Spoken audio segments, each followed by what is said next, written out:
Okay, folks, let's discuss another specific mechanism, the Michaelis-Menten mechanism. And I suspect that all of you biochemists have likely discussed this mechanism ad nauseum, but I thought it would be cool to go through this using our steady state approximation and our development of rate laws with our PChem twist, so we can get that connection to what you're doing in biochemistry. So recall, in the Michaelis-Menten mechanism, we start with some substrate, S, so that is our reactant molecule, and our enzyme, E, which is our biological catalyst. So those combine to form some intermediate, and then that enzyme will facilitate a reaction to form a stable product. And then, of course, the enzyme is regenerated in the proper way that catalysts are. So there's kind of two competing theories behind this. One is the lock and key, and the other is the induced fit. I don't want to spend too much time on this other than acknowledging experimental evidence suggests the induced fit model is more likely occurring, where the active site doesn't quite have the same shape of the substrate, but rather it is induced upon interaction, which creates a little bit of time lag, and that's where suggestions lie in the induced fit model. And of course, just like in any other catalyzed reaction, the enzyme is greatly reducing the barrier to product formation, which speeds the reaction up immensely. Okay? So let's go through the rate laws and see if we can't get to that famous Michaelis-Menten and Lineweaver-Burke plot. So first, we'll start by writing the production of product, dP by dt, and that's going to be equal to positive Kb times our intermediate, our ES intermediate here, which hopefully we can see by now. That's the thing that's unstable, and we're going to want to use the steady state approximation to find a better concentration versus time profile for this enzyme substrate intermediate. So we will write dES by dt, and let's collect all of those reactions. So the first one will be a positive rate, Ka times enzyme times substrate. And then, of course, that can kick right back out. So that would be minus Ka prime just times ES. So Ka prime would be first order, Ka is second order. And then we have another decay, which would be minus Kb, first order rate, times ES. And we'll say all of that approximately equals 0, our steady state approximation. So now, rearranging that algebraically, we get the following. We can say ES is equal to, let's see, I'm just going to skip straight to the result instead of going through the algebra. That's going to be Ka times E times S, all divided by Ka prime plus Kb. So we can also introduce the Michaelis constant, the equilibrium constant, Km.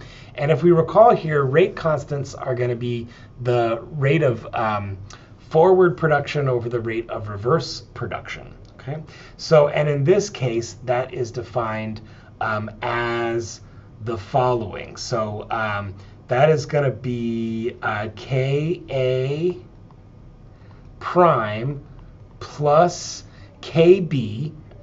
So that's looking at the competition between inhibition and the formation of stable product, right, to give us products, over the Ka, okay, which would give us the rate of reactant. So now, introducing that, we can make some adjustments for ES and write the following. So that's going to go, so a concentration of the intermediate at any time will be the concentration of the enzyme times the concentration of substrate, all divided by Km. Okay, so we can simplify this expression just a little bit, noting in this steady state approximation that the concentration of enzyme at any point in the reaction is going to be equal to the initial enzyme concentration minus however much enzyme substrate there is at any given time. And additionally, in these types of schemes, the substrate is typically in large excess compared to the enzyme. So that means the substrate at any concentration, at any time rather, is simply equal to the initial concentration. And all of that is still divided by Km. And so now we can do some algebraic rearrangement, and I'll just go to that result directly. So that ends up equaling the initial enzyme concentration divided by 1 plus Km all over the initial substrate concentration.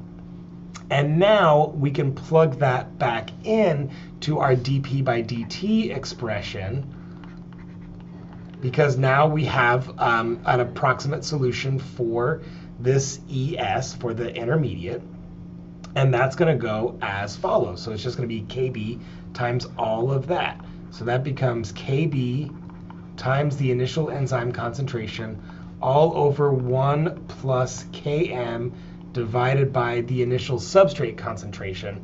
And oftentimes in biochemistry texts, this dP by dt is just replaced with V, the velocity or the rate of the reaction is typically how you see that in your biochemistry textbook.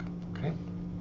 So let's keep going with that. I'm going to rewrite that expression now. So I'm going to write that as dP by dt, which equals what's typically known as the velocity of the reaction, times Kb, times the initial enzyme concentration, all divided by 1 plus Km divided by the initial substrate concentration. And so just like we did in the previous mechanisms, we're going to play this game like of having low concentrations in one regime and high concentrations in the other regime. So in one case, when substrate is low, so we'll say low substrate. I'll put that in brackets so we know that means concentration. Okay, so that means the quantity S initial is going to be much less than the quantity Km. And so now what that indicates is because that quantity is going to be quite large, right, with 1 over a small number, that makes this a really large number. So that means Km divided by S initial is much, much greater than 1. And thus the velocity of my reaction becomes the following. It just becomes Kb, and then so that's going to be, now you can see, let's see, we'll end up with Kb all over Km, and that's going to be times S initial times E initial, just doing some algebra, because we had 1 over the substrate, so it just becomes this. Okay, so what about when we have high substrate concentration? So that means that S0 is much, much greater than the quantity Km. And so now what that means for us is, let's see, 1 is much, much greater than Km over S initial. So we can drop all of that, and now our rate just becomes V equals Kb times, let's see, E initial, because we said in this denominator here, 1 is much greater than all that, so we drop that out. And as it turns out, under the high substrate concentration, that would give us our maximum rate of production. So what ends up happening in this rate law, what you typically see is people will write this instead of being Kb times enzyme initial, we'll often just see it written as V max, all divided by 1 plus, that's going to be Km over S initial. And now doing some algebraic rearrangement on this rate law for dP by dt, I'll just go to that directly by writing the following. 1 over V equals 1 over V max plus, and then that ends up becoming Km over V max times 1 over S initial. So we took 1 over this side and 1 over this side and did some algebraic rearrangement. And this is what creates the famous Lineweaver-Burk plot. So that would be for this straight line right here. Or similarly, we could just plot the result directly, substrate concentration versus, and in this case, this says the rate of reaction V divided by V max. And so through some data fitting, right, this would allow us to determine the Km value, which is pretty cool. Or similarly, in the Lineweaver-Burk plot, right, we know if it's 1 over V, that's my Y. 1 over V max becomes my Y intercept. And then now we notice that it's 1 over concentration, so that becomes my X. And then my slope becomes the Km over V max. So we could fit these either way and get the same information out of them.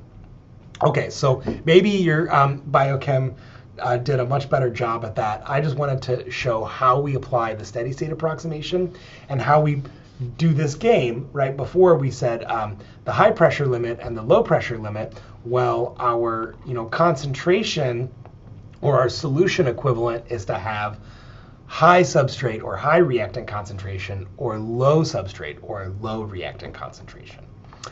Okay, folks, hopefully that was just a little bit extra information on Michaelis-Menten compared to what you got in biochem. I'll see you in the next video.